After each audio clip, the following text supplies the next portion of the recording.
Start कर रहे हैं बच्चे आज। एंड बेसिक्स से स्टार्ट करेंगे। और बेसिक्स में सबसे पहले जो छोटी सी बात आपने सीखनी है कि सेंटेंस फॉर्मेशन में किन किन चीजों का यूज होता है। तो if I tell you seriously, कोई भी सेंटेंस हम बनाते हैं तो उसमें सबसे पहले आता है सब्जेक्ट, फिर आता है उसके बाद वर्ब, और फिर उसके बाद आता है ऑब्जेक्ट। अब आपको अगर इन शब्दों के बारे में कुछ नहीं पता तो वही आप सीखने बैठे हो, सो नो प्रॉब्लम्स। बस ये वर्ड पकड़ना है आपने कि सबसे पहले सब्जेक्ट, फिर वर्ब और फिर ऑब्जेक्ट। अब हमारा जो अभी का टॉपिक रहेगा दैट विल बी सब्जेक्ट। कि सब्जेक्ट क्या होता है, क्योंकि वन बाय वन हम चलेंगे आगे तो फिर आपको क्लैरिटी पड़ेगी कि सब्जेक्ट क्या होता है। सब्जेक्ट होता है जिसके बारे में आप बात कर रहे हैं। सब्जेक्ट को हम कई तरीकों से समझ सकते हैं, तो वन बाय वन मेरी बुक भी है आपके पास, बिल्कुल उसके अकॉर्डिंगली चलूंगी जिससे कि आप पढ़े तो बहुत ज्यादा कंफर्टेबल लगे। बिल्कुल जैसे सिखा रही हूँ वैसे ही करिएगा तो बहुत ज्यादा नाइस परफॉर्मेंस आ जाएगा। और सिर्फ इस एक लेक्चर से ही बहुत ज्यादा अच्छा फील होने लग जाएगा आपको, क्योंकि जिनको इस चीज की नॉलेज नहीं है जो मैं अभी देने जा रही हूँ, दे विल फील ग्रेट कि अरे वाह, इस तरह के तो सेंटेंसेस अभी से ही बनाने आ गए, मजा आ गया आज तो। You know this type of thing will happen with you. तो चलते हैं वन बाय वन कि सब्जेक्ट को कैसे हम समझते हैं, क्या है ये सब्जेक्ट। और इसमें सबसे पहले वो कहता है जो काम करे वो सब्जेक्ट है, जिसको आप बोलते हो ना कर्ता, हिंदी में अगर आप बोलते हो तो जो काम करता है वो सब्जेक्ट होता है। जैसे मैंने बोला जी राम जाता है, तो कौन काम करता है? राम, तो राम सब्जेक्ट है। श्याम ने मेरे से बात की, किसने बात की? श्याम ने, तो श्याम सब्जेक्ट है, तो श्याम से ही स्टार्ट होगा। राधा ने उससे पूछा, तो राधा सब्जेक्ट होगा। मोहन मार्केट से सामान लेके तो आया था, तो मोहन सब्जेक्ट होगा। क्या कह रहे थे आप उससे? क्या कह रहे थे आप उससे? काम कौन कर रहा था? आप, तो आप सब्जेक्ट होगा। मैंने नहीं कहा, ठीक है, मैंने कहा, किसने? मैंने, तो मैंने सब्जेक्ट होगा। इसका मतलब है कैसे भी सेंटेंस को बोले, कोई भी हिंदी में वर्ड आगे पीछे करके बोले, जो स्टार्टिंग में बोला वो सब्जेक्ट होता है, ऐसा कोई कॉन्सेप्ट नहीं है। जिसने काम किया वो सब्जेक्ट है। अगर काम करने की बात हो रही है तो फटाफट सेंटेंस में ढूंढो काम किसने किया, वही सब्जेक्ट है। आप चुप करिए, आप सब्जेक्ट है, क्योंकि चुप कर रहा कौन? आप, तो आप सब्जेक्ट है। आप सुन रहे हो ना, तो आप सब्जेक्ट है। मैं बोल रहा हूं, मैं सब्जेक्ट है। मैं रमेश से सुरेश के घर जाने के लिए कह रहा था, तो कौन कर रहा था? मैं। क्या कर रहा था? कह रहा था। बाकी ये रमेश, सुरेश, जितने भी नाम बोले, कोई सब्जेक्ट नहीं है। तो सब्जेक्ट कौन? जो काम करे वो सब्जेक्ट। तो उसी से ही सेंटेंस शुरू होगा इस केस में। आई होप ये समझ आया कि लाइन में, हिंदी की लाइन में जो काम करे, अगर हम वो बात करें तो वो सब्जेक्ट है, और उसी से सेंटेंस शुरू होगा। क्योंकि मैं आपको बोल रही हूँ सेंटेंस में सबसे पहले सब्जेक्ट आता है। सिंपल सेंटेंसेस की बात कर रहे हैं, उन सेंटेंसेस की बात नहीं कर रहे जिसमें क्वेश्चन बना रहे हैं, क्या बोल रहे हो आप, कहाँ गए थे, किसने कहा, ये सब नहीं। Simple simple sentences. राम ने श्याम से एक क्वेश्चन पूछा, मैंने उसको मार्केट जाने को कहा, तू बहुत पढ़ता है भाई। तो ये जो आपने बोला तू बहुत पढ़ता है, तो तू, यू स्टडी अ लॉट। मैं मार्केट नहीं जाता कभी भी अकेले, ओके? तो मैं कभी नहीं जाता, आई डू नॉट गो, आई से स्टार्ट करेंगे। अरे रमेश तो 10 घंटे पढ़ता है, रमेश स्टडीज, आगे तो बनता ही रहेगा धीरे धीरे। वो तो सीख ही जाएंगे आप। फिलहाल ये सोचिए कि स्टार्ट किससे करना है। स्टार्ट उससे करना है जो काम कर रहा है, वही सब्जेक्ट है। तो जिन सेंटेंसेस में काम करने की बात हो रही है उसमें जो काम कर रहा है वो सब्जेक्ट है। This is a simple fact.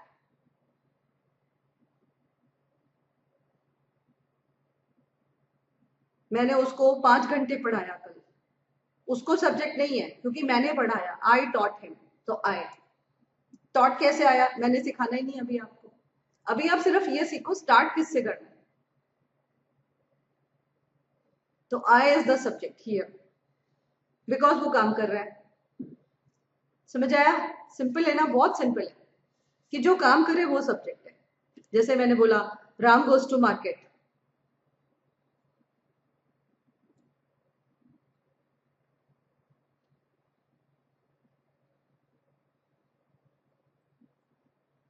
तो इसमें मैंने राम से क्यों शुरू किया? इसलिए कि हिंदी में पहले बोला है राम मार्केट जाता है। हम ऐसे भी तो बोल सकते थे मार्केट राम जाता है। तो हिंदी में कैसे बोल रहे हैं डजंट मैटर, यू नो, उससे कोई फर्क नहीं पड़ता। काम कौन कर रहा है उससे शुरू होगा। आई टोल्ड यू, मैंने बताया था तुम्हें, है ना। तुम्हें मैंने बताया था, मैंने तुम्हें बताया था, क्या फर्क पड़ता है इन बातों से। मैंने बताया, मैंने इज द सब्जेक्ट। तो आई से ही सेंटेंस शुरू होगा क्योंकि वो सब्जेक्ट से शुरू होता है। I hope it is clear. अब सेकेंड केस देखो। सेकेंड केस है जो कुछ हो।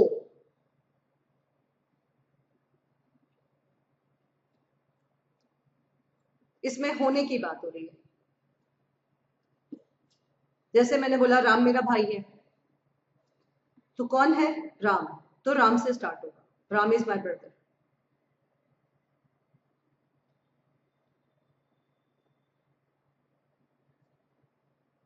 इसमें करने की बात नहीं हो रही है ना, होने की बात हो रही है। तो जिसके होने के बारे में बात हो रही है वही सब्जेक्ट।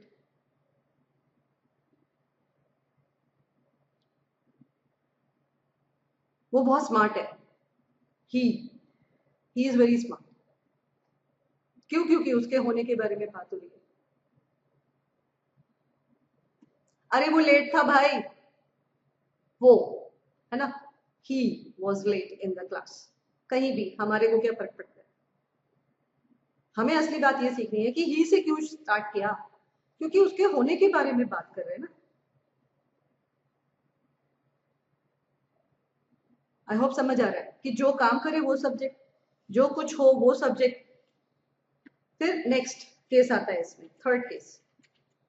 बाकी ना धीरे धीरे बहुत अच्छी नॉलेज होती जाएगी आपकी। अभी आप बिल्कुल बच्चे की तरह वैसे पकड़ते चले जाओ, इरिस्पेक्टिव ऑफ योर एज। आप किस एज के हो, क्या हो, जिंदगी में कहाँ क्या कर रहे हो, ये सब बातों से कोई फर्क नहीं पड़ता। आप किसी भी एज पे कोई भी काम कर रहे हो, कुछ भी कर रहे हो, सीख सकते हो। फिर थर्ड पॉइंट, जिसके पास कुछ हो।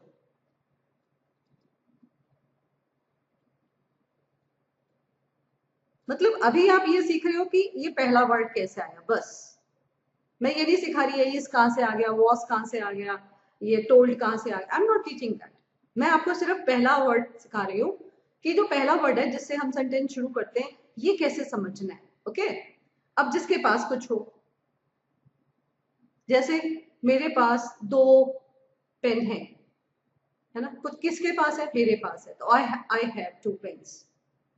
एक तू ले ले, तेरे को लेना है ना, वो आगे की बात है। तो आई हैव 2 पेन्स। उसके पास कार नहीं है, स्कूटर से जाता है ऑफिस, ठीक है। तो उसके पास नहीं है, तो ही हैज नो स्कूटर। ओ, चल स्कूटर अब चेंज कर दिया हमने, स्टोरी चेंज, अब यही रहेगा। उसके पास कोई स्कूटर नहीं है, ठीक है। तो उसके पास पॉजिटिव हो, है या नहीं है, उससे फर्क नहीं पड़ रहा, किसके पास है वो सब्जेक्ट है। असली बात ये पकड़ो।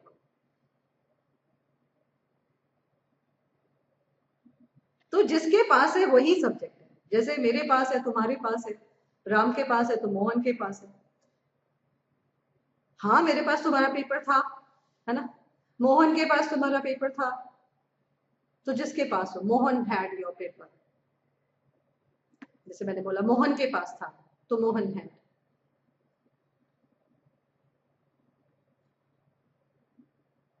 अब बात आती है कि ये हैड कहाँ से आ गया, मैं नहीं सिखा रही ना बेटा अभी, मेरा टारगेट अभी वो है ही नहीं है, मेरा टारगेट है स्टार्ट कैसे हुआ बस, that's all. I am concern about only subject right now, I am not concern about other words जो आगे आ रहे हैं, मेरे को नहीं लेना उससे कुछ, अभी कुछ नहीं सिखाना आपको, अभी मुझे सिर्फ पहले शब्द पे टिकना है, ये कहाँ से आ जाता है, आप कैसे पकड़ लेते हो। तो छोटी सी बात है, पहला जो काम करे, दूसरा जो कुछ हो, होने की बात कर रहे हैं, तीसरा जिसके पास कुछ है, राइट। उसके बाद नेक्स्ट जो आता है तरीका, नेक्स्ट तरीका आ जाता है यस, ये बहुत इंटरेस्टिंग है। जब भी आप टाइम के होने की बात कर रहे हो, या आप मौसम के होने की बात कर रहे हो, वेदर के होने की बात कर रहे हो, जब भी टाइम और मौसम के होने की बात कर रहे हो, तो हमेशा सब्जेक्ट इट से स्टार्ट होगा, हमेशा। अरे 10 बज रहे हैं, इट इज 10 o'clock, स्कूल के लिए लेट हो रहा है बेटा, it is 10 o'clock, move fast. तो हमने किसी को बोला, तो हमने किससे शुरू करा, हमने 10 बज रहे हैं 10 से थोड़ा ना शुरू किया, हिंदी पे तो ध्यान ही नहीं देना ना, आपको तो मेरे रूल्स पे ध्यान देना कि इसमें टाइम की बात कर रही है, इसलिए इट। अरे शाम है, बाहर मत जाओ, पापा मना करते हैं, पता है ना आपको। तो अगर किसी ने ऐसा कहा, मम्मी ने ऐसा कहा कि शाम है, तो इट इज इवनिंग।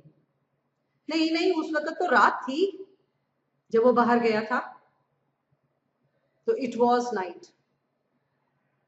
बहुत गर्मी है भाई साहब, दिल्ली में तो बहुत गर्मी है ना। अब किसकी बात कर रहे हैं, गर्मी, मौसम, तो it is very hot these days.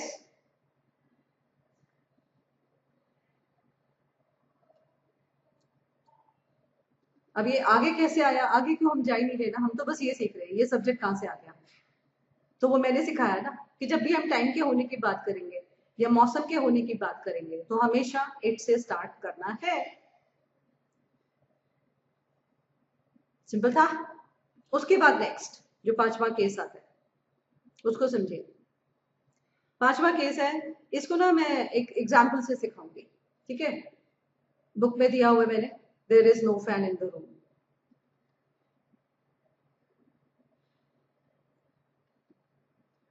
अब अगर इसको आप ध्यान से देखो,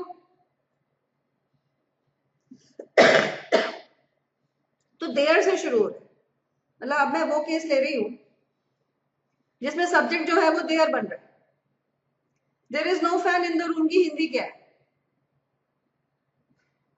देयर तो आप बोलोगे मैम वहां होता है, नो, इसकी हिंदी है कमरे में कोई पंखा नहीं है, कमरे में कोई फैन नहीं है, रूम में कोई फैन नहीं है। या मैंने बोला जी कमरे में 5 बच्चे हैं, मैंने बोला कमरे में, रूम में 5 बच्चे हैं, 5 children.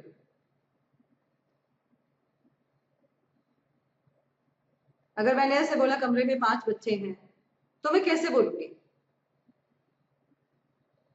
There are 5 children in the room.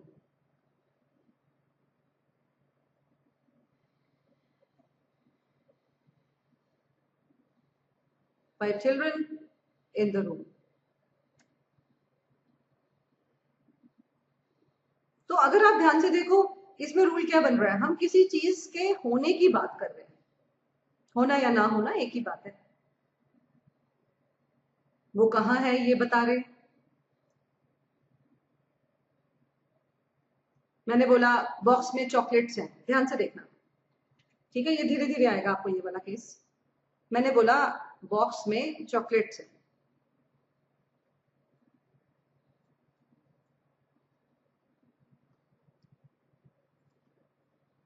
तो इसको मैं कैसे बोलूं, तो there are chocolates in the box,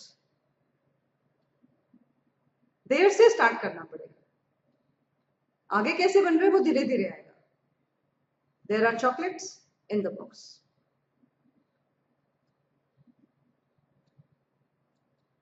preposition आ गई in, in, on, at, from, ये सब प्रीपोजिशन होती है, प्रीपोजिशंस।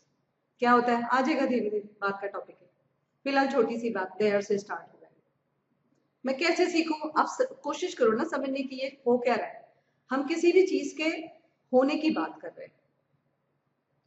जैसे बॉक्स में चॉकलेट्स, अगर मैं ऐसे बोलूं चॉकलेट्स बॉक्स में है, ठीक है, तो फिर ये वैसे नहीं बनेगा, फिर वो देयर से शुरू नहीं होगा, क्योंकि फिर चॉकलेट्स की इंपॉर्टेंस है। मैं बोलूं चॉकलेट्स, शॉर्ट में लिखती हूँ, चॉकलेट्स जो है वो बॉक्स में है। अगर मैं ऐसे बोलना चाहती हूँ चॉकलेट्स बॉक्स में है, तो मीनिंग ही चेंज हो गया। हिंदी को सोचो ना, बॉक्स में चॉकलेट्स है, चॉकलेट बॉक्स में है, ठीक है, देयर इज अ डिफरेंस। इसको हम सेम टॉप में नहीं बोल रहे होंगे, कुछ भी मजे से बोल दो बॉक्स में चॉकलेट्स हैं, चॉकलेट बॉक्स में, ऐसे ऐसे नहीं बोल सकते हम। हिंदी बोलते वक्त भी हम ध्यान देते हैं कि बॉक्स में चॉकलेट्स हैं। जैसे अरे चॉकलेट बॉक्स में कहाँ ढूंढ रहा है तू, ये अलग चीज है। अरे बॉक्स में चॉकलेट्स हैं, तू कुछ और नहीं रख सकता, there is a difference in the story. ये चीज सिखा रहे हो। तो अगर मैंने बोला चॉकलेट बॉक्स में है बच्चे, तो सारा घर इधर उधर हिला रहा है। तो जब मैंने ये बोला चॉकलेट्स बॉक्स में है, तो मैं इसको ऐसे नहीं बोलूंगी, फिर चॉकलेट्स की इंपॉर्टेंस है, तो मैं क्या बोलूंगी, the chocolates are in the box. अब यहाँ पे उसके होने की बात हो रही है, जो सेकंड केस था, किसी चीज के होने की बात होती है, तो चॉकलेट्स की बात हो रही है, तो इसलिए फिर इसमें चॉकलेट से शुरू होगा। इसमें सेकंड केस लग रहा है, सेकंड ही था।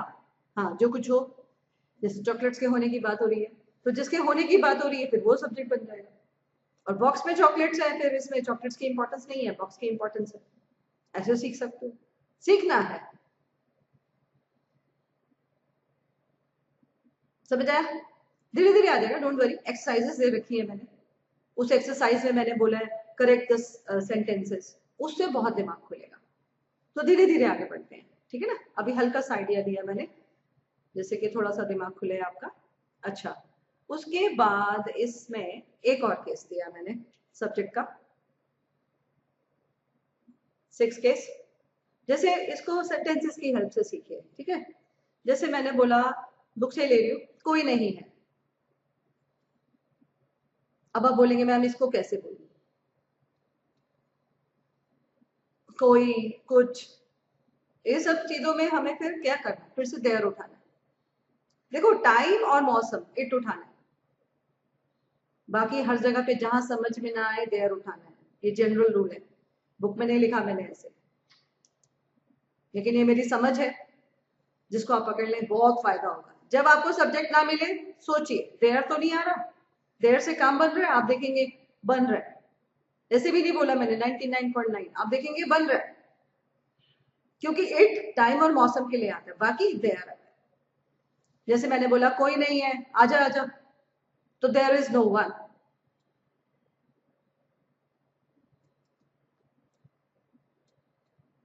ऐसा नहीं है कि नहीं वाले सेंटेंसेस में, जैसे मैंने बोला कोई है, यहां कोई है, so there is someone here, तो फिर वो भी देयर से शुरू किया।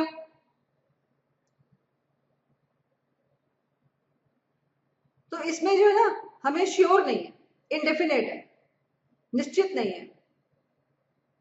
जिस भी चीज के बारे में हम बात कर रहे हैं वो हमें पता नहीं है। जैसे कोई, ये सब्जेक्ट है, but it is not sure कोई क्या होता है, कुछ भी नहीं होता, तो इसलिए फिर देयर इज नो वन। कुछ है जो तेरे दिमाग में चल रहा है, बता नहीं रहा है तू मुझे, कुछ तो है। अगर मैंने ये बोला कुछ तो है भाई, तो अब इसको कैसे बोलूं? कुछ के लिए हम बोलते हैं समथिंग, तो मैं बोलूंगी something is there in your mind, या फिर मैं क्या बोलूंगी, there is something in your mind. There is something, mind भी छोड़िए, मैंने तो हिंदी में भी नहीं बोला तेरे दिमाग में कुछ चल रहा है, मैंने क्या बोला, कुछ तो है भाई। तो जब मैंने ये बोला कुछ तो है, तो कुछ के लिए मैं कैसे स्टार्ट करूं, देयर इज समथिंग। फिर से इंडेफिनिट हो गया ना, श्योर नहीं है, तो इसको भी हम देयर से शुरू करेंगे, देयर इज समथिंग। तो जैसे इसमें, अब मैंने बोला, अब इसमें एक और लाइन दी हुई है मैंने, अब और कुछ कहने को नहीं है। अब और कुछ कहने को नहीं है।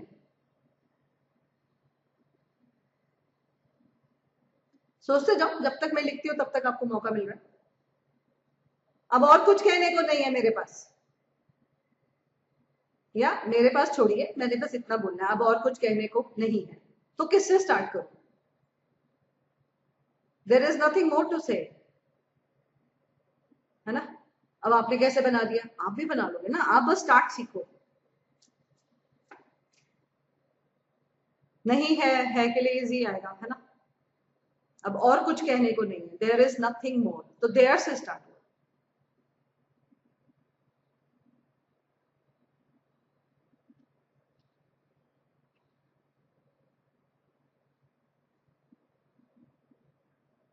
आपने कहा नथिंग मोर से भी बना सकते हैं, आप बना सकते हो, लेकिन फिर भी देयर तो लगाना पड़ेगा। Nothing more is there to say, तो आप देयर इज नथिंग मोर बोलो या नथिंग मोर इज देयर बोलो, बोलना तो पड़ेगा। तो जब भी इस तरह के स्टेटमेंट्स आते हैं जिसमें आपको समझ में नहीं आता और कुछ श्योर नहीं है, तो फिर आप देयर से स्टार्ट करो, आपको देखेंगे बन जाएगा सेंटेंस, ब्यूटीफुल बनेगा। स्टार्ट की बात कर रही हूँ सिर्फ, जैसे मैंने बोला और कोई रास्ता नहीं है,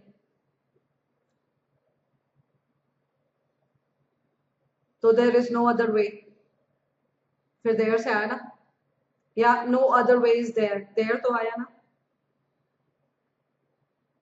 तो इस तरह के सेंटेंसेस में जहां पे आपको सब्जेक्ट नहीं समझ आ रहा कैसे स्टार्ट करूं, आप देयर सोचिए, आपका सेंटेंस बनना शुरू हो जाएगा, राइट। उसके बाद बड़ा इंटरेस्टिंग है नेक्स्ट केस सब्जेक्ट का। देखिए सब्जेक्ट के कितने तरीके से ढूंढते हैं हम, इजंट इट वंडरफुल। अब इसमें क्या है, जैसे मैं लाइन लिखती हूँ, बुक में लिखी हुई है चोरी करना बुरा है।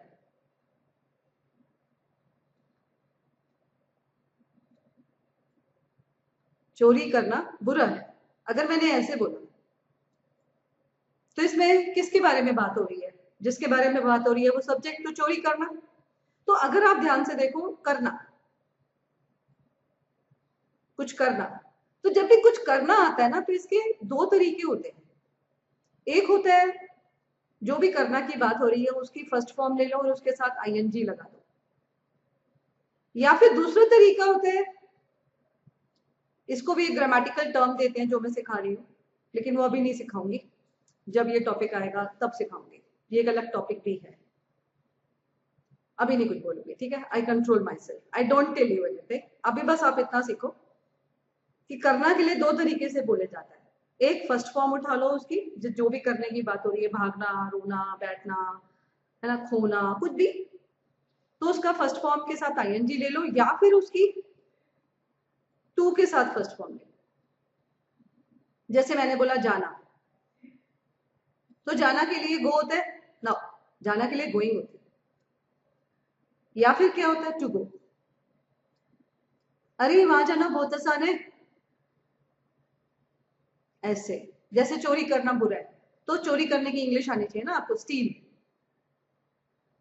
ना, it's not steel, it is stealing, क्योंकि फर्स्ट फॉर्म के साथ आईएनजी भी तो लगाना है ना, या फिर टू स्टील,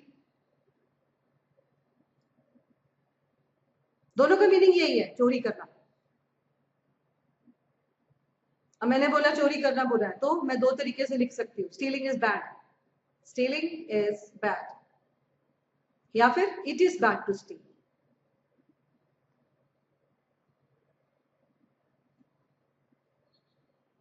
तो अगर आपको टू प्लस फर्स्ट फॉर्म वाले तरीके से करना है तो इट से शुरू करना है, और आपको आईएनजी वाले से करना है तो उसी से शुरू करना है, स्टीलिंग इज बैड। बेटा बातें करना बहुत आसान होता है, ठीक है, करके दिखा। तो अगर मैंने ये बोला बातें करना बहुत आसान है, तो talking about it is very easy, okay, yeah, it is very easy to talk about anything। तो अगर मैंने बोलना है तो मैं दो तरीके से बोल सकती हूँ, या तो टॉकिंग या फिर टू टॉक। अगर टॉकिंग से बोलना है तो टॉकिंग से ही शुरू कर दो, talking is very easy, talking about anything is damn easy, you know. और अगर नहीं, टॉकिंग से नहीं करना तो आप इट से कर दो, it is very easy to talk about anything, you know. That is what is the next तरीका to find out the subject. समझ आया? क्या समझ आया? कि करना, अगर आपका है, हम करने के बारे में बात करें, जैसे चोरी करना बुरा है, बातें करना बहुत आसान है, पढ़ना बहुत इंटरेस्टिंग है ना? तो कुछ भी करना, तो या तो आईएनजी ले लो फर्स्ट फॉर्म के साथ, या फिर टू प्लस फर्स्ट फॉर्म के साथ ले लो। टू प्लस फर्स्ट फॉर्म के साथ लेते हो तो इट से शुरू करोगे तो सब्जेक्ट इट हो जाएगा, और अगर आईएनजी से शुरू कर रहे हो तो आईएनजी वाला वर्ड ही सब्जेक्ट है। जैसे इसमें और दिया होगा मैंने, हाँ, तैरना सेहत के लिए अच्छा है। Swimming is very good for health,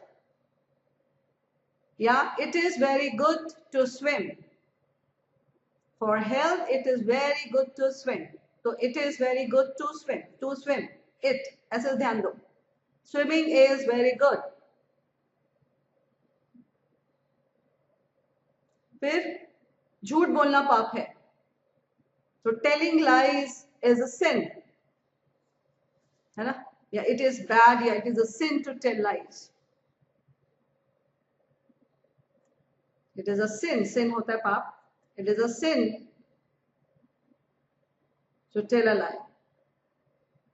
झूठ बोलना, तो मैंने इट से शुरू किया तो टू टेल, झूठ बोलना, बोलना, या टेलिंग लाइज इज अ सिन, आप कैसे भी बोल सकते हो। समझ आया ना?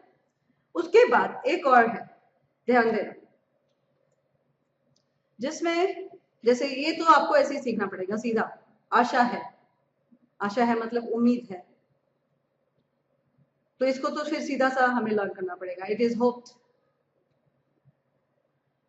बाकी थोड़ा आगे बढ़ोगे ना मेरे साथ तो फिर ये नहीं रखना पड़ेगा कि इट इज होप्ड कैसे बन गया, इसकी भी ग्रामर है। अभी तो मैं क्या बोल रही हूँ, इसको इट से शुरू करो, क्योंकि इस तरह के सेंटेंसेस इट से शुरू होते हैं। जैसे एक और एग्जांपल है, लगता है।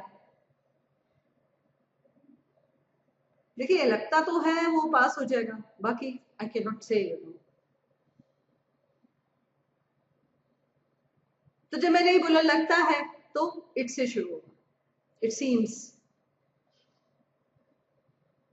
बात फिर वही आ गई ना कि यहाँ पे इट से स्टार्ट होगा, थोड़ा सा लर्न करो, इस पर्टिकुलर केस को लर्न कर लो, आशा है, लगता है, इस केस को लर्न करो, फिर धीरे धीरे खुद को समय के साथ लगेगा हाँ और तो कुछ बन ही नहीं सकता। कब लगेगा पता है? जब आपको देयर बहुत अच्छे से आ जाएगा, क्योंकि कंफ्यूजन ये आपको या तो इट में होगा और देयर के साथ होगा। तो जब आपको देयर कूल हो जाएगा ना, आपके लिए कूल मतलब बहुत आसान हो जाएगा, तो फिर आपको कोई स्ट्रेस नहीं आएगा, फिर आपको अपने आप पता चल जाएगा कि ये से ही तो शुरू होना चाहिए, ऐसे। तो जैसे एक दुख है ना, अफसोस है मुझे आपके साथ ऐसा हुआ, कुछ भी, तो it is sad, it is regretted, कुछ भी, तो इट से शुरू होगा, इसमें भी इट से ही शुरू होगा, असली बात ये सीखो। तो ये है सारे केसेस सब्जेक्ट ढूंढने के, जिसमें पहला था जो काम कर रहे हैं, दूसरा था जिसके होने के बारे में बात हो रही है, तीसरा था जिसके पास कुछ है, फिर आ गया जिसमें वो मौसम और टाइम की बात हो रही है, फिर आ गया देयर के यूजेस, फिर आ गया कुछ करना, और फिर आ गया ये वाले जो सीधे सीधे देखने पड़ेंगे आपको। अब इसके बाद मेरे नोट्स में आप देखोगे एक्सरसाइज है, करेक्ट द फॉलोइंग सेंटेंसेस, उसमें 10 सेंटेंसेस है। तो जब मैं नेक्स्ट लेक्चर स्टार्ट करूंगी तो मैं उनके आंसर्स दूंगी, मैंने बुक में आंसर्स नहीं दिए, मैंने बस एक्सरसाइज करने को दे दिए। तो नेक्स्ट लेक्चर को सुनने से पहले आप वो 10 जो सेंटेंसेस मैंने दिए हैं उनका होमवर्क कर लेना, और फिर वो सेकेंड लेक्चर को देखना जिसमें उसके आंसर्स आ जाएंगे। तो फिर आपको चेक हो जाएगा कि आप इट, देयर और जितना भी मैंने अभी सिखाया उसको कितना समझ पाए। ठीक है? ऐसे बहुत ज्यादा तरह के एक्सरसाइजेज है। इट्स अ वंडरफुल बुक जो बहुत ज्यादा मेहनत से मैंने बनाई है, और अगर आप अच्छे से पढ़ोगे तो कमाल कर सकते हो। और अब आप अगर कुछ सीखे हो तो जब भी कोई कुछ बोल रहा होगा तो आपका दिमाग जाएगा, अच्छा इसने इसलिए यहाँ से शुरू किया, इस केस में यही सब्जेक्ट बनना चाहिए था। जैसे मैंने आपको पहले भी कहा कि जो भी कर रहे हो वो इंग्लिश में करो, नहीं कहा तो कह रही हूँ कि जो भी करो इंग्लिश में करो। अब पैशन होना चाहिए, जुनून होना चाहिए तुम्हारे अंदर। कहीं पे कुछ पढ़ा, किसी से कुछ सुना, उसके स्टेटमेंट को ध्यान से सुनो, ध्यान से पढ़ो, और आज की क्लास के बाद क्या ढूंढो? सब्जेक्ट, कि इसने किससे स्टार्ट किया। आई वॉन्ट टू नो ये कौन सा केस है जो मैम ने सिखाया, इसमें से कौन सा केस है। तो उससे आपको लगेगा wow I am able to understand, तो आपका कॉन्फिडेंस लेवल बढ़ता जाएगा और धीरे धीरे हम ऐसे आगे बढ़ते जाएंगे। अब अगले लेक्चर में मैं वर्ब पे आ जाऊंगी। मैंने कहा ना सेंटेंस में सब्जेक्ट आता है, फिर वर्ब आता है, फिर ऑब्जेक्ट आता है, तो अब हम वर्ब की तरफ बढ़ेंगे धीरे धीरे। ये वर्ब क्या होता है ये तो सीखना है, बट अगले लेक्चर में सीखना है, भाग नहीं सकते हम। ठीक है, तो that's all for the day everybody, please do it nicely. अगले लेक्चर से पहले ये बिल्कुल टिप्स पे होना चाहिए आपके, जिससे कि, और पता क्या है, जब मैं वर्ब सिखा रही होंगी, फिर से सेंटेंसेस ले रही होंगी, फिर से सब्जेक्ट आ रहा होगा, तो जो पुराना हम पढ़ रहे हैं वो एज इट इज फिर से रिवाइज होता रहेगा। How wonderful it will be, right? Okay, bye bye to all of you, good luck, see you.